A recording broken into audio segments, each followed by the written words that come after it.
Well, welcome everybody to tonight's program. My name is Robin Tiberio.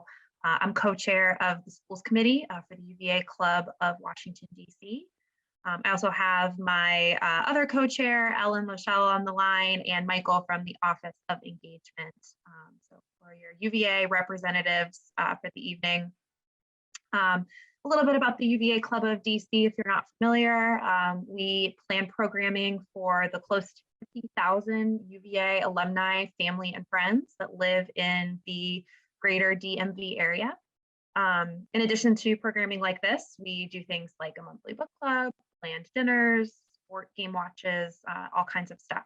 So if you don't already, check us out at dchus.org and subscribe to our newsletter to learn about more programming like what I just mentioned.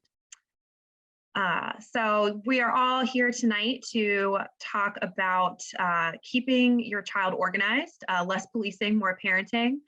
Why do your kids keep missing deadlines, losing assignments? And the root of the matter is executive functioning skills. So our speaker tonight is Ann Dolin, and she knows how relationships between parents and children can become defined by grades. She's a recognized expert in the field of education, and she enjoys speaking to families about reducing academic stress and power struggles so parents can enjoy their relationship with their kids.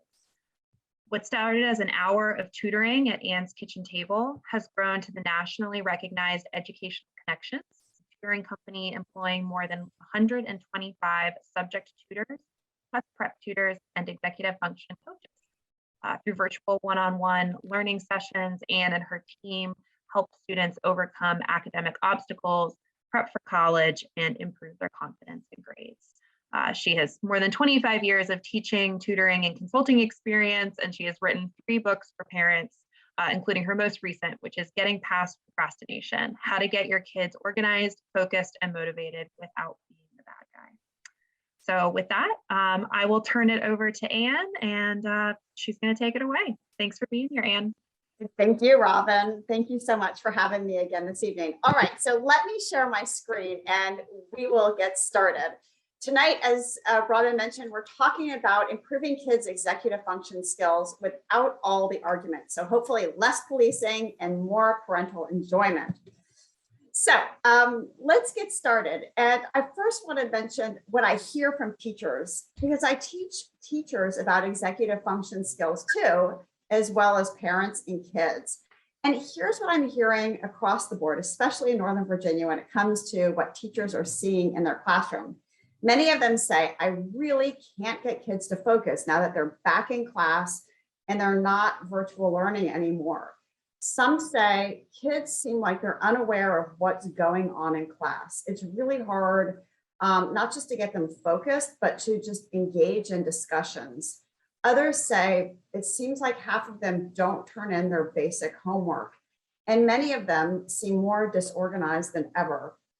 So that's what teachers are seeing on their end. Here's what parents are saying when they call our office looking for help. They say just getting my child to sit down and focus on sometimes not even a lot of homework is a battle. They're worried that their kids won't be able to keep up. They seem to be doing okay now, but really the barriers are low, and they're worried about what it's going to be like in the future, given that they missed so much instruction during the pandemic. Others say they have to stay on top of their kids to get anything done. And then sometimes parents will say, you know, I really struggle with this particular child, but he's not my only one. I have 2 other kids. And these are common things we hear from parents across the board. Now, on the other hand, here's what their kids often say. I've got this, Mom. Don't worry. Don't micromanage me. I'll do it eventually. I promise I will turn that in. Do any of these things sound familiar in your household? Well, if they do, it's easy to think that, you know, when my child struggles with organization and motivation, procrastination, that these things are really motivational issues. That maybe my child is just a little bit lazy or doesn't care so much about school. But the reality is, if these things have been chronic, not just recently, but they've been going on for a period of time, it's probably more than that. And it's likely that the issues that we're experiencing with our kids are related to the frontal lobe. The frontal lobe of your brain is really the most important part of your brain when it comes to school. This is what contains these cognitive processes we call executive functions. And executive functions are kind of like a fancy term for a good old-fashioned study habits, the ability to sit down, focus, and see a task to fruition, basically get it done, especially if you don't like to do it. And interestingly enough, as the brain develops, when kids are really, really young, the back of their brain starts to develop first. And as they get older, the front part continues to develop. But we also know it's not fully matured until somebody is in really like their mid-20s. That's why you have to be 25 to rent a car with most agencies, because Avis, Hertz, all of them know that really people make mistakes and they don't always use good judgment because their brain isn't fully developed. So we know this frontal lobe is really important, especially when it comes to school success. And that's because it contains these 8 really essential executive function skills. So let me just quickly touch on all 8 of them, and then we're going to focus in on the 3 that I think are most important for having successful school years. So the first one is inhibition, which basically means a student's ability to bat away distractions, maybe a TV playing in the background or their little brother on the other side of the room, and focus on what they need to focus on. Initiation is a term that means just getting started, again, especially if you don't want to do something. Planning and organization, the brain's ability to say, okay, I've got these 3 things I'm going to do. I'm going to do this, that, and the next thing in this order. And I about now how much time it's going to take me for each to get it done. The next one is self-monitoring, which is another term for self-awareness. If you find when you're doing homework that you've gone down the rabbit hole of watching YouTube for 2 hours, that's not good. And is your brain able to say, you know what, this is a bad idea, I better self-correct? That's a self-monitoring skill, and get rid of YouTube and do what I have to do. The next one is working memory. That's not short-term or long-term memory, but it's the brain's ability to juggle multiple things in your head at once. It's especially important in the writing process. For example, knowing that what you want to write is grammatically correct. The words are spelled right. It flows.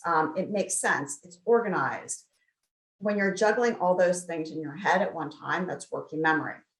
Shifting is stopping one thing, like Xbox, and starting something new. Materials organization, it used to be a person's ability to organize binders, folders, backpacks, but now more than ever, it's digital files. And then lastly, it's your ability to do these things while keeping your emotions in check. That's an executive function skill too. So as you hear about these things, you might be thinking, well, a lot of this sounds like attentional issues. Is this the same as, say, ADD or ADHD? A lot of parents have that question. So let me explain some of the similarities and differences. First, it's important to know that actually the term ADD, attention deficit disorder, went away in the 80s. And now the correct term is actually ADHD, meaning attention deficit hyperactivity disorder. And there's 3 types. There's inattention. We often see this a lot in girls where they look like they're paying attention, but they're kind of the daydreamy type. When kids are younger, we often see the hyperactive type, the impulsivity, pick me. Kids that are really hyperactive, it's almost like they've got a motor going on inside of them. That tends to get better with age, but inattention tends not to. So if kids have these issues to an extreme, they might get the diagnosis of ADHD. Again, there's no ADD anymore, but ADHD, you can either have inattentive or hyperactive or the combined type. And that is different than executive function, because everybody who has a diagnosis of ADD, ADHD also has executive function weakness. But there's a lot of people that have weaknesses in executive functions, but they do not meet the diagnostic criteria for ADHD. Ultimately, it doesn't matter. If your child is struggling with any of these things, you're not going to ignore it. You're not going to say, oh, your brain will develop. Let's see what happens in the next few years. Hopefully you'll grow out of it. Those things aren't helpful. We want to help kids and set up structure in the home and routines. So that's what I'm here to talk about this evening. The reason this is important is that when kids have ADHD or they just have weak executive function skills, they often get criticism from other people. It might be criticism from a parent. Why aren't you trying harder? Why didn't you retake that test? Why did you get a C in science? You're perfectly smart. They often hear it maybe from a coach or from their teachers. When kids get criticized, it results in lower confidence. When that happens, they put forth even less effort. We would think maybe they get more motivated and put forth more effort, but that's not what happens. It's reduced effort, and the outcome of that is negative behavior or a bad grade, and the whole cycle starts over again. So as parents, we want to avoid that cycle. So let me share with you 6 strategies to try at home. 3 of them are for structure. And structure means setting up certain things. So there's expectations for when things are done and how they're done. When kids have a routine, it's easier for them to follow along, and things tend to be similar from day in and day out. So we'll talk about structure, and then we'll talk about 3 strategies for focus and for getting stuff done, for finishing. And then lastly, I want to wrap up with ways to get our kids conversing with us. Basically, how do we have optimal communication with our kids so we have a positive relationship with them? So we're not fighting over academics, but instead we're kind of like a coach to our kids.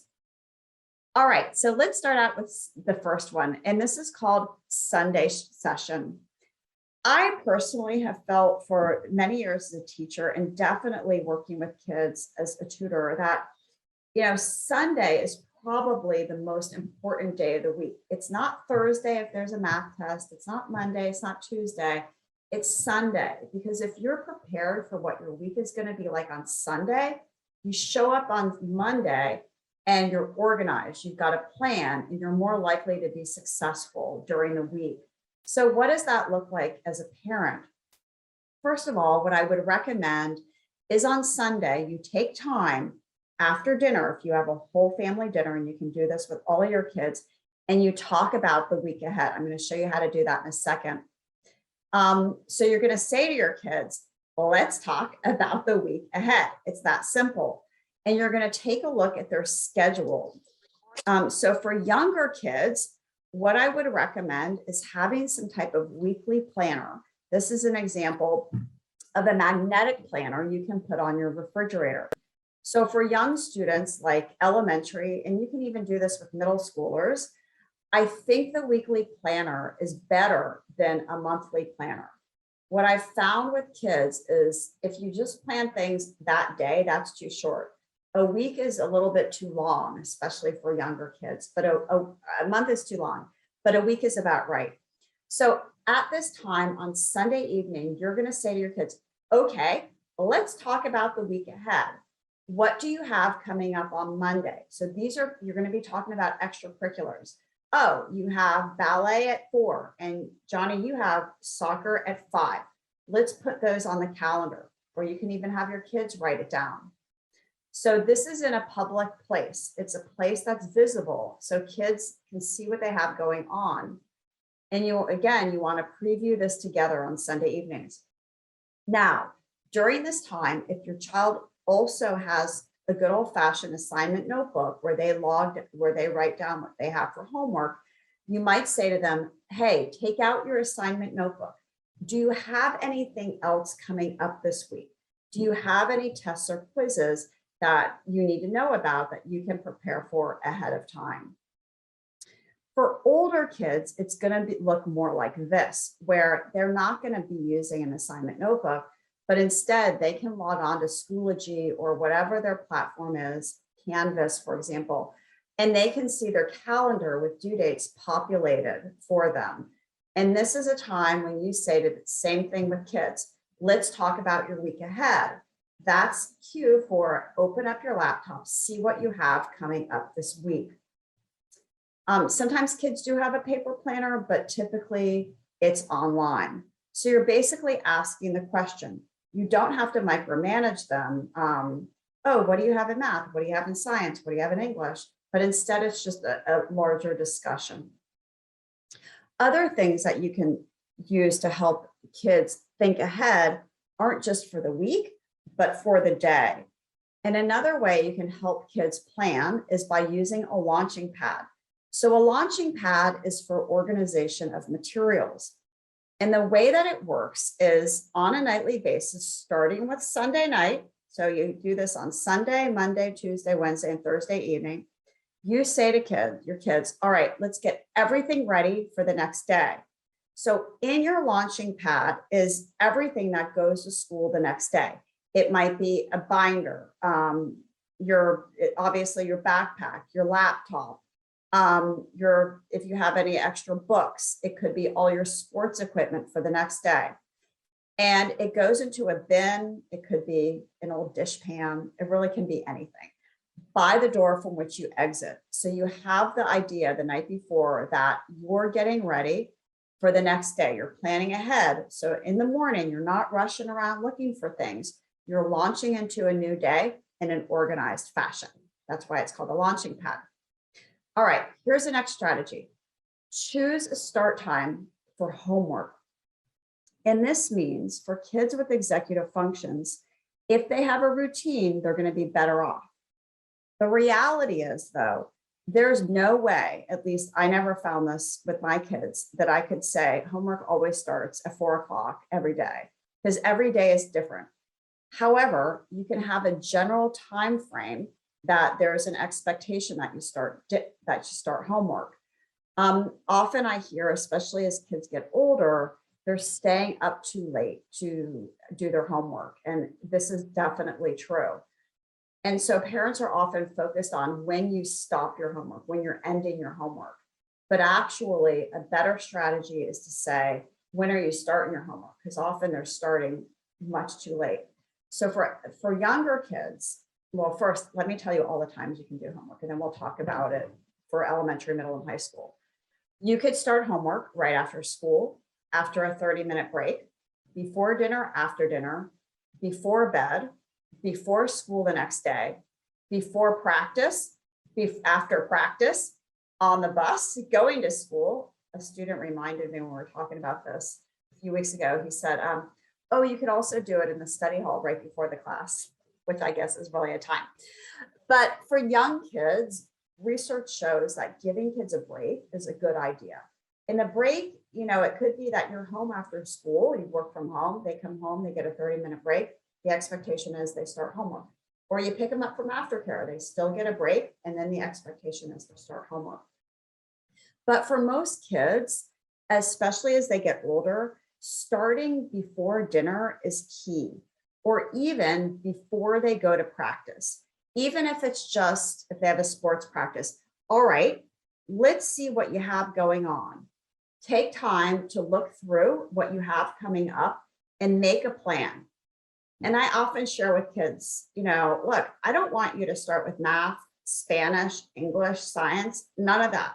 I want you to start with a plan. All I want you to do first is to figure out what you're going to do first, second, and third. It could be you write that down on a Post-it note, and that's by you. That is getting started. So ideally, we want to do this before dinner. If kids can start before practice or even right after practice, that's much better than what often happens, which is before bed. All right, so we have a start time in mind. Let's talk about place. Oftentimes when kids are younger, they'll do homework in a public area like the kitchen table, which is great. But often as kids get older, they want to do it in their bedroom, which can also work too. But I would suggest if they do it in their bedroom, it's not sitting on their bed. They have a space, a desk specifically for homework, and they have a chair that's comfortable with their feet on the floor and their back on the chair. And this is much more advantageous for focus and getting work done than sitting in your bed kind of curled up without proper posture. So there's lots of research on posture and feet on the ground when doing work. So I would recommend making sure if your child is doing homework in their bedroom, they have a space to do it. Other things that can be helpful for a space is having a whiteboard for them to jot reminders for themselves or to have Post-it notes. All right, so we've talked about 3 structures. We've talked about looking at the week ahead through the Sunday session. We talked about getting ready the night before with the launching pad. We discussed starting a little bit earlier and making sure kids have a routine of beginning early enough. And then we've discussed place. Let's change our focus a little bit and talk about, once we get started, how do we make sure, or once we think about getting started, how do we make sure our kids aren't spending too much time procrastinating and that they're able to focus and finish? All right, so let's talk about why kids procrastinate in the first place. And what I found is that parents and teachers automatically just assume that the student knows how to do the work, but they just don't want to. And sometimes that is the case, it is, but it's not the majority of kids. Often when kids procrastinate, they're overwhelmed. They're not sure quite how to do the work, and they're underprepared. So they feel like the work is overwhelming, like it's too much, and they're not sure where to start. And then there's another group, and I would argue this is the fastest growing group that I at least see in my practice. They're perfectionists. So they don't always start early enough because they're worried that what they're going to produce isn't perfect. It's not going to be an A+. And so they kind of hem and haw about getting started, and they start to dwell on it. And before they know it, it's late at night, their back's up against the wall, and the whole household is stressed out. Those kids are often perfectionists. So I want to share with you strategies to help with all 3 types of kids. So one of my favorite things is to make sure that kids have a way to get themselves started. You know, when you have a first grader, it's easy to say, hey, let's use a timer. I'm going to teach you how to use a timer. But ideally, when kids are older, they can do this on their own. And when we work with kids, we always teach them, hey, let me share with you, like, you really don't want to start math homework? I get it. Your brain doesn't want to do anything new that feels taxing. That's why Instagram and Snapchat and TikTok feel so good. It's passive, and math homework feels hard to your brain. So you have to trick your brain into thinking that what you're about to do isn't so bad. And you can do that by telling your brain, I'm just going to do this for 5 or 10 minutes. So here are my top ways. 5 minutes of fury. You tell your brain, I'm going to work as furiously as I can, as best I can, focus as much as I can, just for 5 minutes. I swear, just for 5 minutes, and then I can take a break. Or you can set a timer for 10 minutes. This is called the tolerable 10. Anybody can tolerate anything for 10 minutes. Or take your child's age and add 1 to it. So a 6-year-old, 7 minutes, a 10-year-old, 11 minutes. And we teach kids, you say this mantra, I'm going to work as hard as I can, best as I can, focus as much as I can, just for 10 minutes or 11 minutes. And then I can take a break, or I can keep on going. Chances are they can keep on going. Now, that's a great way to help kids get started that have weak executive function skills. However, as kids get older, they need to go beyond just getting started, and they're going to need to focus for longer swaths of time. So how do you deal with that? One way is called the Pomodoro Technique. And the Pomodoro Technique was actually researched back in the 80s by an Italian scientist who wanted to see what is that like real sweet spot for people to focus on something before they really lose motivation. And he tried all different types of amounts of time, 10 minutes, 90 minutes, an hour, a half hour. And he did the research on time using, he's an Italian guy, this tomato timer. And in Italian, Pomodoro means tomato. That's how it got the name, the Pomodoro Technique. But what he found was actually the sweet spot. Well, it's 25 minutes. So for kids, we teach them, look, if you need to do something where you need to focus for longer amounts of time, break it into 25-minute increments. You can use this for yourself at work. It works for everybody. And you say to yourself, I'm going to work for 25 minutes, and then I'm going to take a 5-minute break. That means get up, move around. And then if I can, I'm going to set the timer for another 25 minutes. And what he found is that your brain can handle about 4 Pomodoros, and that's pretty much it before you're spent. So here's what it looks like. Pomodoro, break, Pomodoro, break, Pomodoro, break, Pomodoro. So right there, you've got about 2 hours of work. There are also some apps that can help kids to focus and finish, because let's face it, our kids are distracted by the technology they're using to get their work done. So how do we help kids to get around that? And how do we help them have this self-awareness when something isn't going their way and they're getting too distracted? These are all these apps are in the family of website blockers, and they all work in a similar way. Stay Focused is a Chrome extension, Self-Control is for Mac, and Focus Booster can be used with any browser. And I like it a lot because it's actually based on the Pomodoro method of 25 minutes. Here's how they all work. You go in the app and you say, okay, I want to set my focus for 25 minutes. And I don't want to go to any other website but these 2 websites. Maybe it's your Schoology website and it's a research website. So you whitelist those websites. Some website blockers also allow you to blacklist sites that you definitely don't want to go to. So they work in the opposite way. Like, I don't want to go to YouTube, or I don't want to look at my fantasy football players on Yahoo Sports. So it enables kids to be super focused. All right, for 25 minutes, I really, really want to get this done. And I'm going to use a website blocker to help me. I found that this works far better when we show kids, and you can show them too, how to use it, than saying, I'm putting this on your computer. That doesn't go well because kids feel like they're micromanaged. But if they're willing to do it, it helps with that skill of self-awareness, so they can start to focus themselves and be more independent instead of an adult doing it. And similarly, there's also one for your phone, which is awesome. And I have this one on my phone. I love it. It was actually recommended to me by a middle schooler at Lake Braddock. And a lot of kids use this. We found that many of our kids, before you even suggested it, they'll say, oh, I have that already. It's called Forest. And it's kind of similar to the website blockers in that you can set it for a certain amount of time that you want to stay focused. So maybe you want to set it for, say, 20 minutes. And during that 20 minutes, you don't want to be distracted by your phone. You don't want to have that temptation to respond to a text or look at a Snapchat video or a Snapchat from a friend or a TikTok video. You really want to stay focused.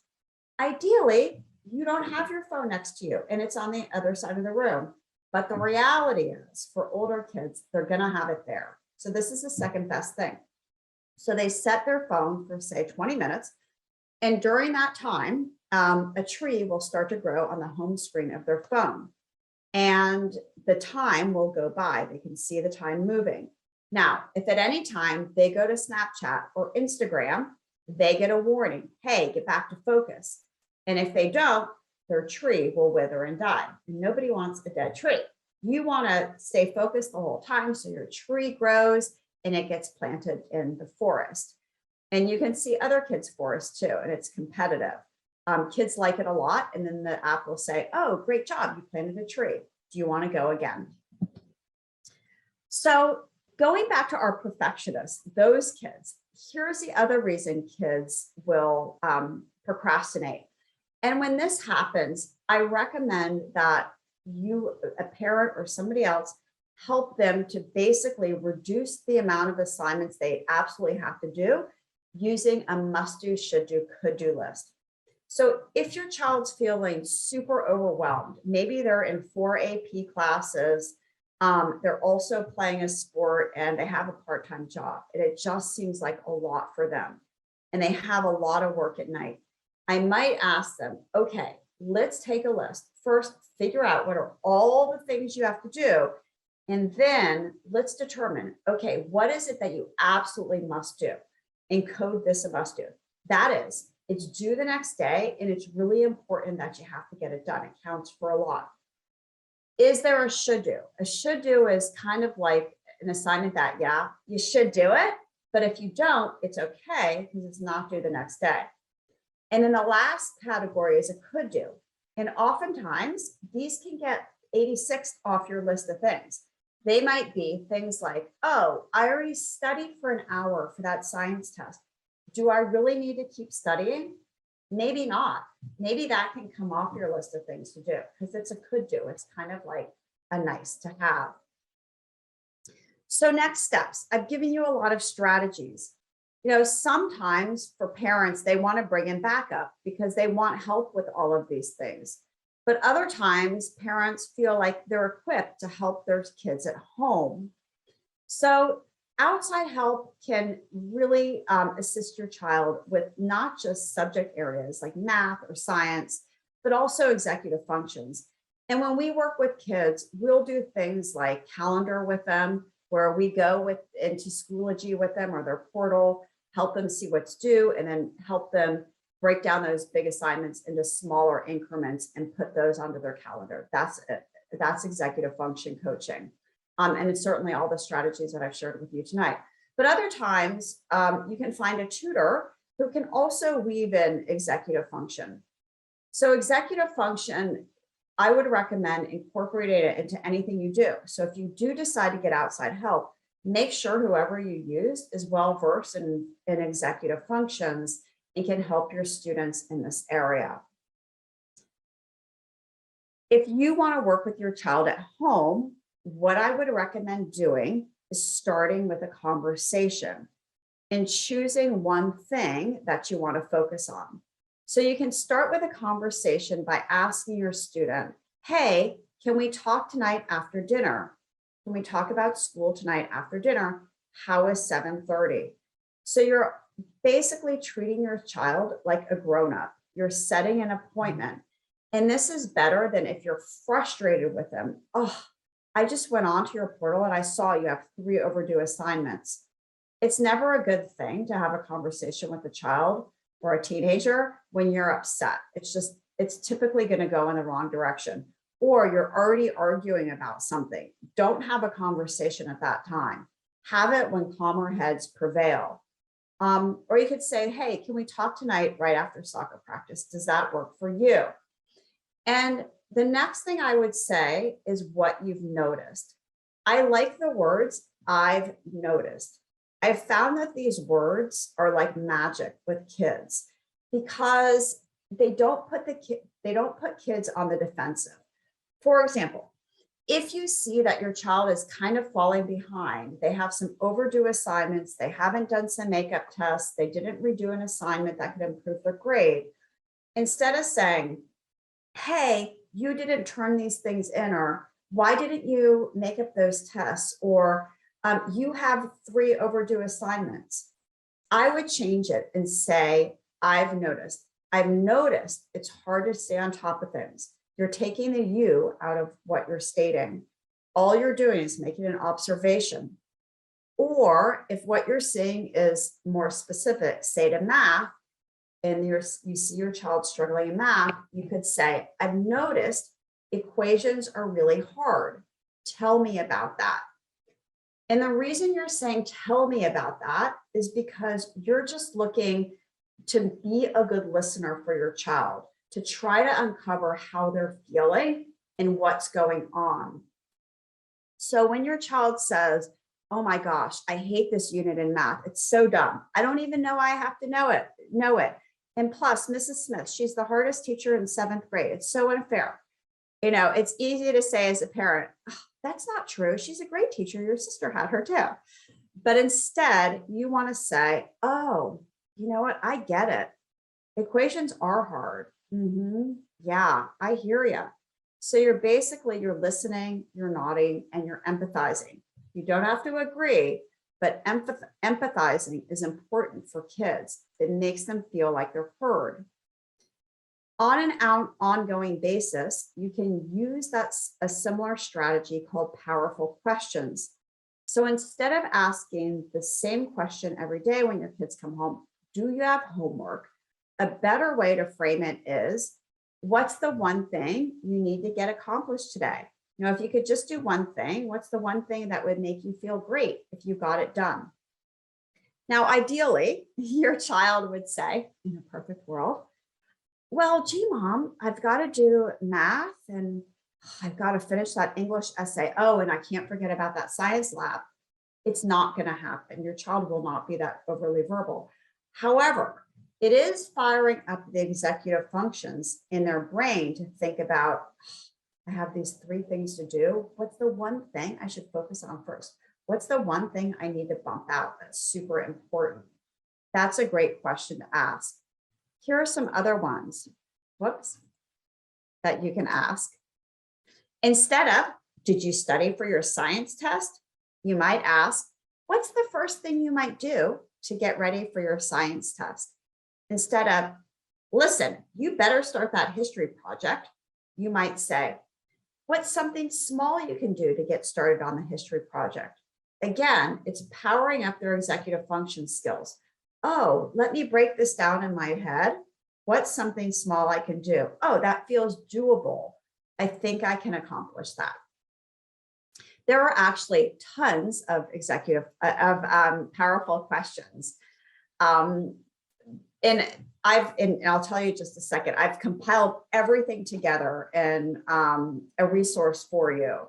And I would recommend having this sent to you. I'll show you how to get it in a second, because when you're stuck with kids, it's really your communication style that's going to be the way out. You can also use something called a readiness rating scale. And I personally am a huge fan of asking kids the question on a scale of 1 to 10. So I'll often say to kids, on a scale of 1 to 10, how easy is this assignment?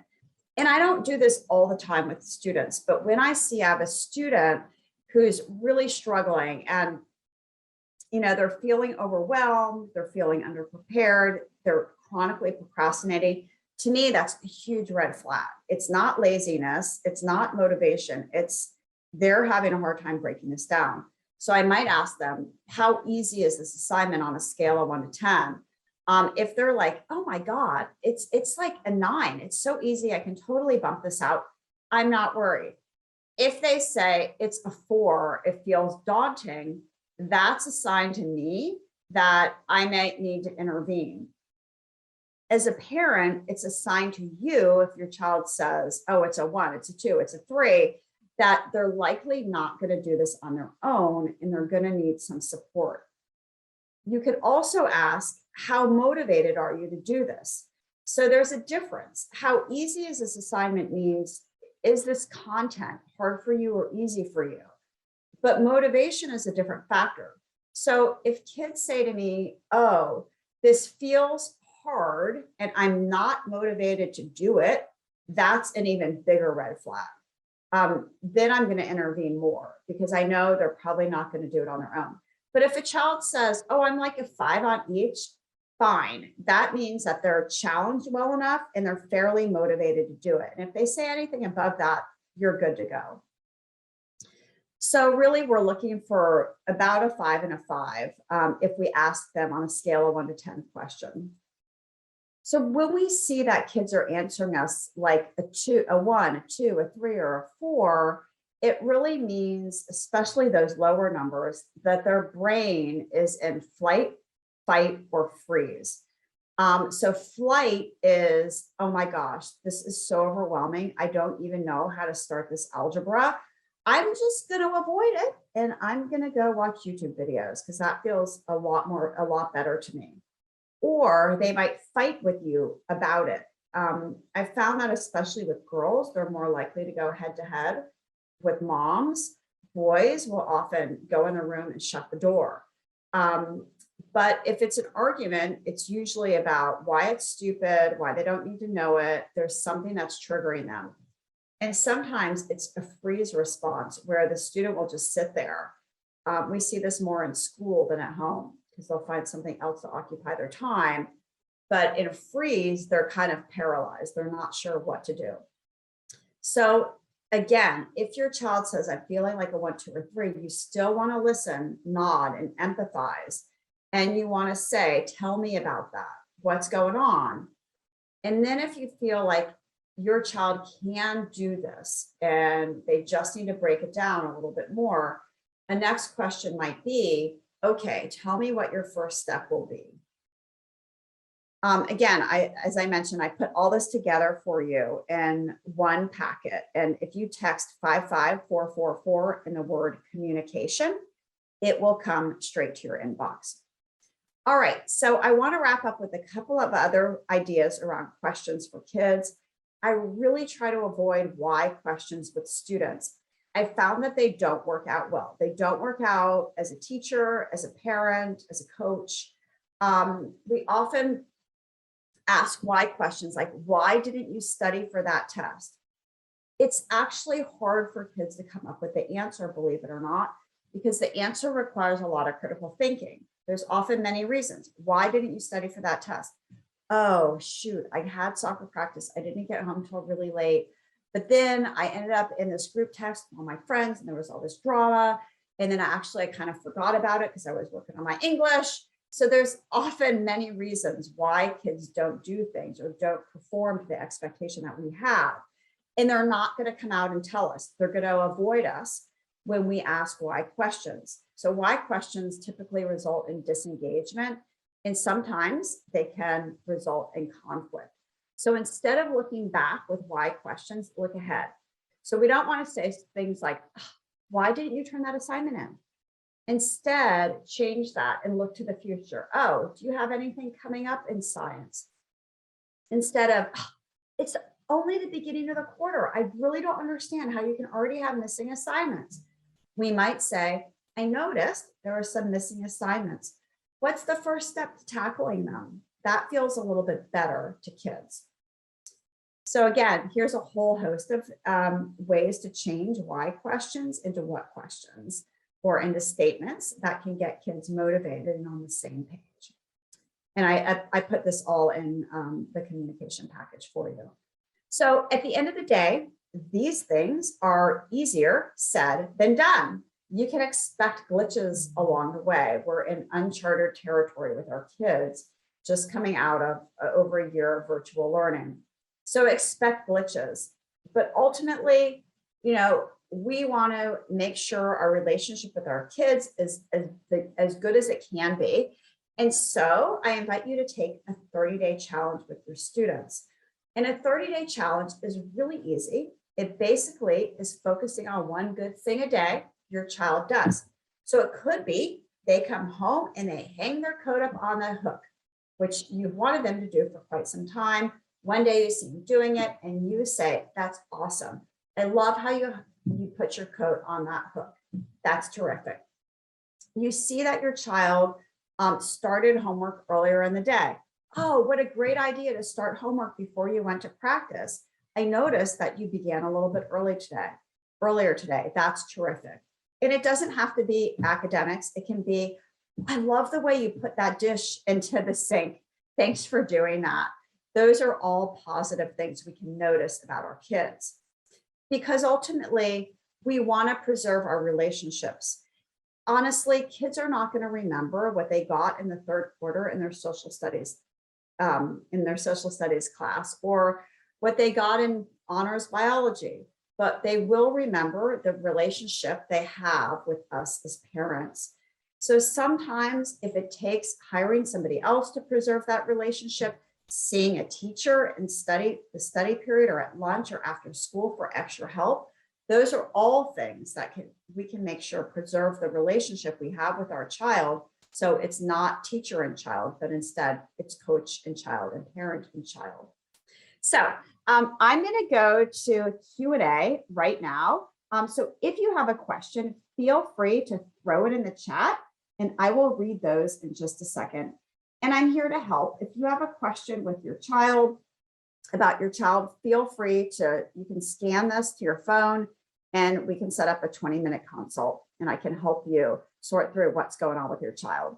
And if you need a referral, sometimes parents that come to these see a lot of anxiety in their kids. I can give you a referral for somebody who deals specifically with that issue.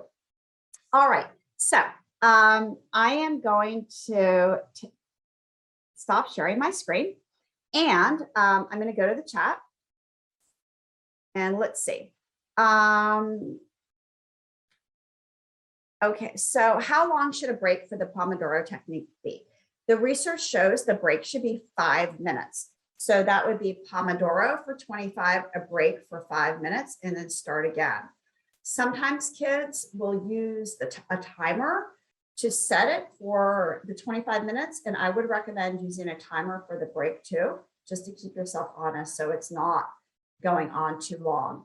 However, if you're using a timer just to get started, I wouldn't do a 5-minute break. That's too long. So even if you say to your brain, okay, I'm going to make this as easy as possible for you, brain. So I'm going to start with something super short, like 10 minutes. Set the timer for 10 minutes, do the 10 minutes. And if you need a break, it should really just be like 1 or 2 minutes. It doesn't need to be 5 minutes. That's too long. So it depends on the length of time. The longer the swath of time, the longer the break. What age is the best age for executive function coaching? I would say once kids start to get homework and they have to plan ahead. I think executive function coaches are really great for helping students not just to plan and prioritize daily work, but to look at all the things that they have coming up and break those things up into smaller increments to basically plan ahead and reduce procrastination. So typically we see that happening more like a homework coach when kids are younger, but maybe 4th grade and up, an executive function coach. What happens after 4 Pomodoros if they're not done? So if your student or you're still not done with work, I would take a much longer break at that time. Now you've been sitting for 2 hours and you're pretty tapped out. So I might change, I might go and eat dinner. I might change location. This is especially good for kids that are doing work in their room. I found that the room, honestly, it can go either way. Sometimes I call kids that do homework in their room Super Bowl kids, kind of like we just watched the Super Bowl. And the game is on for like 4 hours, but they really only play for an hour. We see this sometimes with students that do homework in a place that's not conducive for focus. They'll be up there for 4 hours and they may only do an hour's worth of work because they're distracted. So what I would recommend is, if you need to study for longer than 2 hours, to change location totally. It could be go into a completely different place. It could be go to Starbucks and use noise canceling headphones. Some people do well in the hum of a busy area. Some people just want to be around other people for accountability, but the noise bothers them. And for those people, noise canceling headphones are really great. So again, it's kind of like that self-awareness thing. We talk to kids about kind of like being a detective and trying it a couple of days in different places and seeing what you notice. Like, what did you notice? Where did you feel a little bit more productive? So can you please provide your email address again? Yes, it's Ann, A-N-N, at ectutoring.com. And if you want to learn more about executive function services, we have a whole page of our services, but also articles. I've written a lot of blogs on executive functions, and our website is EC for Educational Connections, ectutoring.com. And then at the top, you'll see a drop-down menu, and there's a lot of information on executive functions. All right, Do kids get too much homework nowadays, and can this be a source of stress? My experience has been no, they do not get too much homework in the public school system and elementary and middle school. In fact, what I've seen is there's really not a lot of homework at all, very little. I'll share with you what the research says about homework.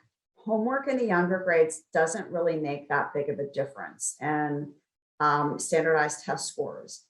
However, what we don't know about, we do know about, like, are you better? Are you smarter? Are you better at math? Are you better at reading? But we don't know, can homework with younger kids help with responsibility?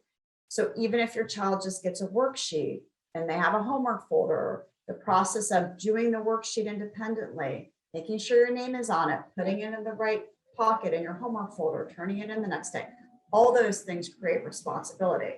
So it could be there may not be a significant academic impact for homework with young children. It could be there's a responsibility impact. But we do know that after 5th grade, we start to see an upward trend and positivity with homework that taps out in high school at about an hour and a half. So we know that after about an hour and a half of homework, of like hardcore homework, not just like distracted Super Bowl homework, that you kind of reach the point of no return, and there's not a huge return on investment. However, that hour and a half tends to be the sweet spot. So kids that are taking a lot of AP, IB, or dual enrollment classes, I think they have a good amount of homework.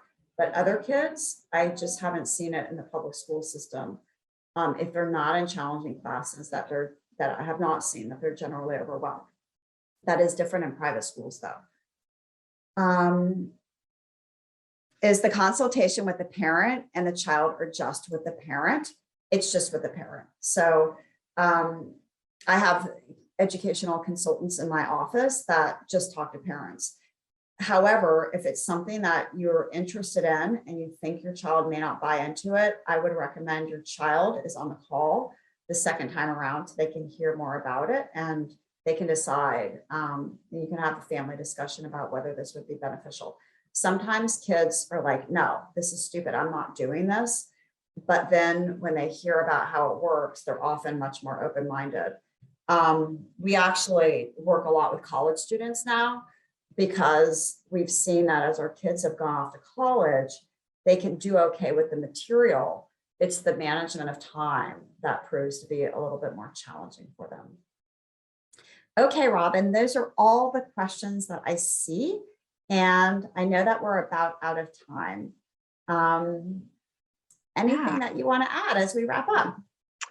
No, I think just thank you so much for putting on this presentation. And thank you to everyone for your questions and for being engaged. And if this topic was of interest to you, Ann is doing another session on March 24th, I believe. Find the title of that. See if I can find it. But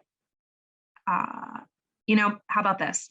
We are going to email out the recording of the presentation. And when we send out that email, I will include a link to the next session, which I know is on March 24th. I just can't remember the topic. So, but it's related. So I'll send that out in that email. We'll also include Ann's contact information if you'd like to get in touch with her.